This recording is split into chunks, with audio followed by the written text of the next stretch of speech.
Tapis rouge et haies d'honneur étaient soigneusement disposés en cette matinée de l'Aïd al-Fitr al-Mubarak.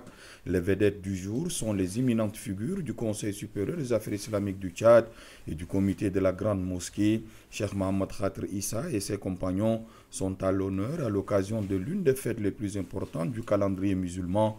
Leur réception dans la splendeur du palais Toumaï est un moment fort de la célébration. La communion et la fraternité se renouvellent sous ce décor chaque année, un des signes de la richesse culturelle et spirituelle du Tchad, car l'Aïd al-Fitr al-Mubarak, au-delà de son essence religieuse, incarne les valeurs universelles d'amour du prochain, de charité, de compassion, de sacrifice et de renouveau. Son impact jovial et convivial s'élit dans les visages des fidèles musulmans et leurs leaders qui perçoivent cette festivité comme une récompense divine. La splendeur et la joie de l'Aïd ne sauraient se limiter à l'échange de vœux et de cadeaux, aux friandises et aux vêtements. L'écho et l'esprit du Ramadan sont magnifiés par le président du Conseil supérieur des affaires islamiques du Tchad, Cheikh Mohamed Khatr Issa. Il a imploré Allah le Tout-Puissant afin d'accorder pardon et paradis comme récompense suite à l'accomplissement d'un acte d'autolimitation ayant pour but d'accroître la conscience de la présence de Dieu dans la vie des fidèles et de renforcer leur foi.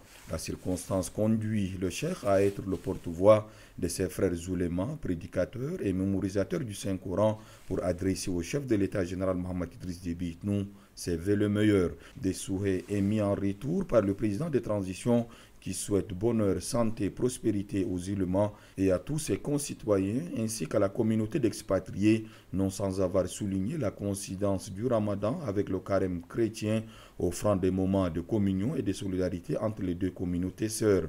La chaleur accablante a également retenu l'attention du président de la République qui a loué et salué le courage, la patience et la force de résilience des fidèles. L'humanité a perdu ses repères et s'écarte de plus en plus du droit chemin, ce qui lui fait perdre les éléments de survie et les bases d'une vie normale, fait observer l'érudit, l'amenant à s'étaler sur la nécessité pour la société de s'attacher à une morale vertueuse. Au rang des défis de leur relever figurent les élections, mais aussi la situation sociale. Cheikh Mohamed Khatr Issa souligne la nécessité pour le gouvernement d'assumer pleinement ses responsabilités et sans aucune hésitation en s'attaquant aux problèmes économiques, en améliorant les conditions de vie des citoyens, en rationalisant les dépenses, en luttant contre toutes les formes de corruption et de mauvaise gestion. Bref, il faut corriger les déséquilibres de la situation économique, insiste-t-il. Faisant écho à ces paroles, le chef de l'État général Mohamed Idriss Déby Itnou a appelé les religieux à continuer à œuvrer pour arriver à construire une société juste et vertueuse avec des citoyens modèles. Le Tchad nouveau n'a pas besoin de citoyens prédateurs de la chose publique qui excellent dans la mauvaise gestion et le détournement ou sans désir de vivre ensemble dans l'harmonie et la diversité, affirme-t-il.